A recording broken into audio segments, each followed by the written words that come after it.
안녕하십니까. 김천대학교 도서관입니다. 2023학년도 동계방학 기간 비교과 프로그램 학습윤리 및 참고문헌 작성 교육 시작하도록 하겠습니다. 이번 프로그램에서는 여러분들이 과제를 수행하실 시에 쓰게 될 참고문헌의 작성에 대하여 알아보도록 하겠습니다. 지금 프로그램을 듣고 계시는 분들 중 2학년에 올라가시는 여러분들께서는 아직 참고문헌 작성에 대한 경험이 적으실 것도 같은데 어느 정도 구조가 짜여진 과제를 수행할 때 참고문헌 작성은 필수적이니 학년이 올라가시는 지금부터라도 개념을 잡고 가시면 좋을 듯 합니다. 본 프로그램의 목적은 우선 여러분들에게 참고문헌과 인용의 개념을 이해시키는 데 있습니다. 아직 참고문헌 작성 경험이 없으신 분들은 물론 작성해 보셨던 분들도 귀찮게 이걸 대체 왜 쓰지? 라는 의문을 가지시고 계시리라 봅니다. 그러니 여기서는 참고문헌의 목적과 개념을 알려드림으로써 여러분들의 그런 의문을 해결시켜 드리고자 합니다. 두 번째 목적은 참고문헌을 보다 수월하게 쓰는 방법을 알려드리기 위해서입니다.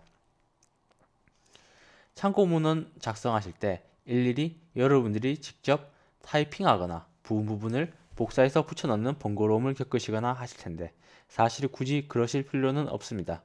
대량의 논문이나 책의 참고문헌을 단 한 번의 클릭으로 자동 생성하는 게 가능하기 때문입니다. 다음으로는 목차입니다. 먼저 첫 번째 영상, 그러니까 현재 영상에서는 인용과 참고문헌의 개념에 대해서 설명하고 다음 영상에서는 어떻게 자동화된 방식으로 참고문헌을 작성하는지에 대하여 알아보도록 하겠습니다. 그럼 인용과 참고문헌의 개념에 대해서 살펴보도록 하겠습니다. 이미 참고문헌을 써보신 학생들께서는 다들 인용행위와 참고문헌 작성에 대해 잘 아시리라 생각됩니다만 그렇지 않은 분들도 사실은 참고문헌을 보신 기억이 있을 겁니다.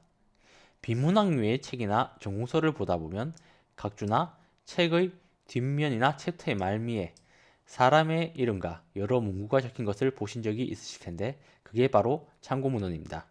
그리고 인용은 그러한 참고문헌을 작성하게 되는 원인이라고 볼 수 있습니다.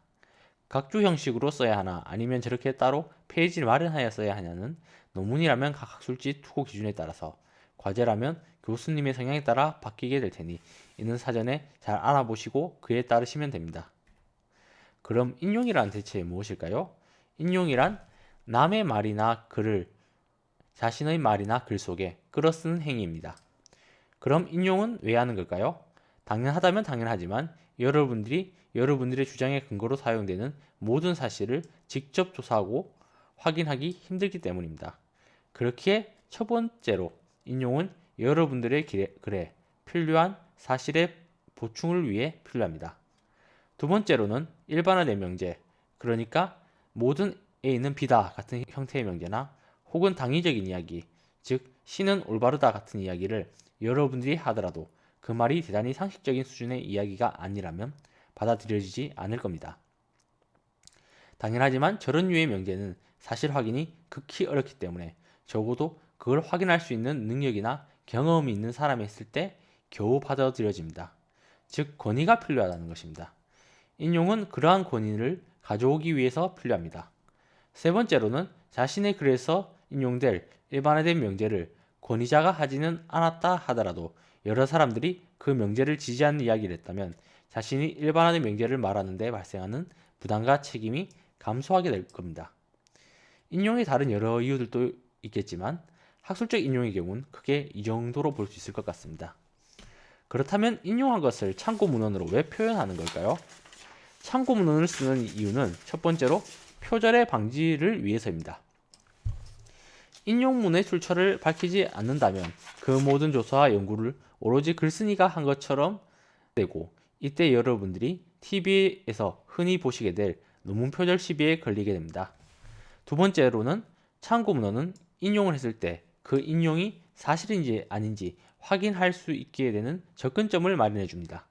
당연한 거지만 자신의 논거를 맞게 하기 위해 일부러 조작하여 인용하거나 아예 없는 문헌을 지원해서 인용할 수도 있습니다. 그렇기에 해당 논문을 심사하는 심사자나 독자 입장에서는 최소한 그 논문의 중요한 뼈대를 이루는 인용의 진위 여부를 확인할 필요가 있고 그 인용의 출처에 접근할 수 있도록 하는 조치가 필요합니다. 그럼 인용은 어떤 상황에서 사용될까요? 얼핏 여러분들이 논문을 쓸 때나 과제를 할 때 사용될 거라고 생각하실 수 있을 테지만 사실 인용은 여러 분야에서 사용되게 됩니다. 먼저 여러분들이 쓰실 과제나 논문을 포함한 학술 활동이나 학습 활동에 사용됩니다. 두 번째로는 종교 활동에도 인용은 빈번하게 사용됩니다. 가령 목사님, 신부님, 스님의 설교라는 건 경전의 인용과 해석이 근간을 이룹니다. 특정 종교의 성직자가 경전을 벗어난 이야기를 하거나 오인용을 범한다면 그게 이단이고 싸이비가 됩니다. 그렇듯 종교 활동의 근간 역시 이러한 인용을 통해 이루어진다고 할 수 있습니다. 세 번째로는 법원의 공판에서도 인용은 핵심적입니다. 먼저 판결이란 우선은 법조문의 인용을 통해 이루어지며 두 번째로는 사례가 유사한 판례의 인용에 따르게 됩니다. 네 번째로 우리의 일상적인 업무와 생활에서도 인용을 하기 마련입니다. 당장 공문서 작성해서 그 공문서의 근거 서류나 법령, 규정을 인용하게 됩니다. 우리의 생활에서는 또 어떻습니까? 여러분들은 유명 정치인이나 셀럽의 말을 인용하여 상대를 즐겁게 해주기도 하고 이런저런 논쟁을 벌이기도 합니다. 만약 여러분들이 친구에게 정치 현안에 대한 주장을 할 때 그것이 유명 정치인이나 전문가의 말과 글을 인용하지 않고 여러분 자기 생각만을 그대로 주장하게 된다면 상대는 귀담아 듣지 않을 것입니다. 이렇듯 인용은 단순히 학술적인 활동에서만 사용되는 것이 아니라 우리의 생활 전반에 녹아 있습니다. 물론 본 프로그램에서는 그런 인용 일반에서 이야기하지는 않을 겁니다. 포인트는 어디까지나 여러분들의 연구 및 학업과 관련된 학술적 인용에 대해서입니다. 그럼 인용의 대상이 되는 것들은 어떤 것들이 있을까요? 당연하지만 친구가 했던 이야기, 식당 옆에 앉은 누군지도 모를 사람들의 대화, 인터넷에서 실체를 알 수 없는 농객의 이야기는 인용의 대상이 될 수 없습니다. 그런 것들은 실체가 불분명하고 신뢰가 떨어지기 때문입니다. 글쓴이 능력이 입증되지 않았으며 굳이 과장이나 거짓이 들어간다 한들 문제가 되지 않기 때문입니다. 그래서 인용은 신뢰를 확보한 출판물들을 통해 하게 되는 경우가 대부분입니다. 그러니까 학술지 논문, 학위 논문, 책, 정부나 연구기관의 보고서 이런 것들입니다. 웹페이지를 인용할 때는 많은 주의가 필요합니다. 홈페이지라면 정부기관이나 기업, 대학 연구소 홈페이지, 개인 블로그나 SNS라면 유명 학자나 전문가가 자기 분야에 관련하여 이야기한 것이라면 인용할 만합니다. 근거의 원천이 되거나 매우 신뢰할 만하기 때문입니다. 위키 중에서도 꼼꼼하게 참고 문헌을 작성하고 있는 위키피디아는 신뢰할 만하다고 생각합니다. 하지만 익명으로 작성한 웹 커뮤니티의 글이나 딱히 해당 분야의 전문가도 아닌 사람이 쓴 블로그나 SNS 글, 가심용 위키라면 인용의 가치가 없습니다. 인용 가치가 있는 웹페이지를 정리하자면 다음과 같은 조건이 있다고 볼 수 있습니다. 첫째로 공적이거나 신뢰성 있는 기관의 홈페이지인가? 두 번째로는 사적인 홈페이지나 블로그, SNS라면 본인의 실명을 공개하고 쓴 글인가? 그리고 글의 내용에 있어 글쓴이가 전문가이거나 전공자인가? 세 번째, 위키라면 신뢰할 만한 참고 문헌을 근거로 제시하여 작성되었는가? 웹페이지는 위의 조건들을 만족할 때 비로소 인용이 가능하다고 봅니다. 물론 아예 웹페이지의 인용을 금지하는 교수님도 계시니 이건 미리 알아보셔야 할 것 같습니다.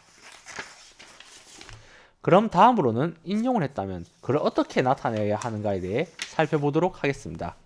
이 부분은 앞에서도 살펴보았으니 간략하게 하고 넘어가도록 하겠습니다. 우측에 보이시는 참고 문헌의 경우 자신이 인용했던 문헌을 리스트로 만들어서 일정한 순서에 따라 나열하는 방식이고, 좌측에 보이는 인용 주석의 경우 자신이 인용한 부분에 각줄을 달아서 어떠한 문헌에서 인용했는지를 표기하는 방법입니다. 과제에 따라서 둘 중 하나를 요구할 수도 있고 둘 다를 요구할 수도 있으니 잘 알아보시고 작성하시기 바랍니다. 인용을 한다고 했을 때 이를 어떤 식으로 표현하느냐도 문제입니다. 인용이라는 건 여러 가지 형태로 나타날 수 있습니다. 학부 레포트 수준에서 특정한 형식을 정확하게 맞추기를 요구하는 경우는 많지 않습니다만, 그래도 교수님에 따라서 이를 요구 안 하거나 대학원 과정에서는 필히 양식을 요구하니 아시면 좋을 듯합니다. 이야기한 대로 인용은 일정한 규칙에 따라 작성되게 됩니다. 이는 학회나 단체들에서 저마다 규약을 통해 정하게 됩니다. 다만 모든 학회가 각자 저마다의 규칙을 가지고 있냐면 그건 아닙니다. 대표적인 양식을 그대로 쓰거나 혹은 그 양식을 약간 커스터마이징해서 쓰는 정도가 사실은 대부분입니다. 그래서 여기서는 그러한 대표적인 양식 몇 가지를 살펴보고자 합니다. 먼저 심리학이나 사회과학 분야에서 많이들 쓰이는 APA 양식, 어문학이나 인문학 분야에서 많이 쓰이는 MLA 양식, 그리고 의학 및 보건학 분야에서 많이 쓰이는 밴쿠버 양식들에 대해서 살펴보도록 하겠습니다. 먼저 APA 양식에 대해서 살펴보도록 하겠습니다. APA 양식, 그러니까 APA 스타일은 미국 심리학회에서 규정한 양식으로 1929년에 제안되었습니다. 미국 심리학회가 영어로 American Psychological Association, 즉 APA 양식은 말 그대로 미국 심리학회 인용 양식이라는 말입니다. APA 스타일은 심리학, 사회학 등에서 널리 사용되고 있는 인용 스타일로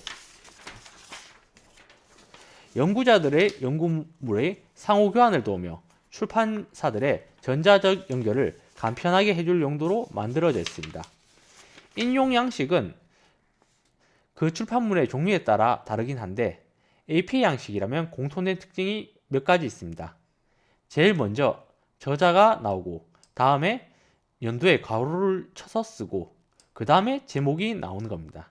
이것만 보면 이게 어느 양식인지 대충 짐작할 수 있습니다. 다음으로는 MLA 양식에 대해서 살펴보도록 하겠습니다. MLA 양식, 즉 MLA 스타일은 현대 언어학회에서 1951년에 제안된 스타일입니다. 현대 언어학회가 영어로 Modern Language Association이죠. 이것도 결국 APA처럼 그냥 현대 언어학회 양식이란 말입니다. MLA 스타일은 인문학 분야에서 널리 사용되고 있는 양식인데 그 외에 교양 잡지나 간행물들에서도 사용되고 있습니다. APA 스타일과 마찬가지로 MLA 스타일 역시 출판물의 형식에 따라 세부적인 스타일은 밖에나 공통된 특징이 몇 가지 있습니다. 첫째로 저자, 제목, 출판 기간명으로 순서로 쓰여지고 그리고 마지막에 연도나 페이지가 온다는 공통점이 있습니다. 끝으로 밴쿠버 양식에 대해서 살펴보도록 하겠습니다. 밴쿠버 양식, 그러니까 밴쿠버 스타일은 캐나다 밴쿠버에서 의학학술지 편집인 몇 사람이 비공식 모임을 형성하여 정립한 데 기원하며 1979년에 미국 국립의학도서관이 개발한 참고문헌 양식을 수용하여 출판했습니다.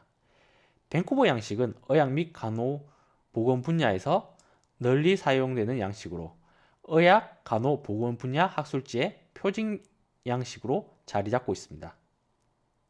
밴쿠버 양식의 공통된 특징은 저자, 제목, 발행지 순으로 나타난다는 것이며 참고 문헌으로 작성될 경우 가로를 쳐서 순번을 붙인다는 것도 특징입니다.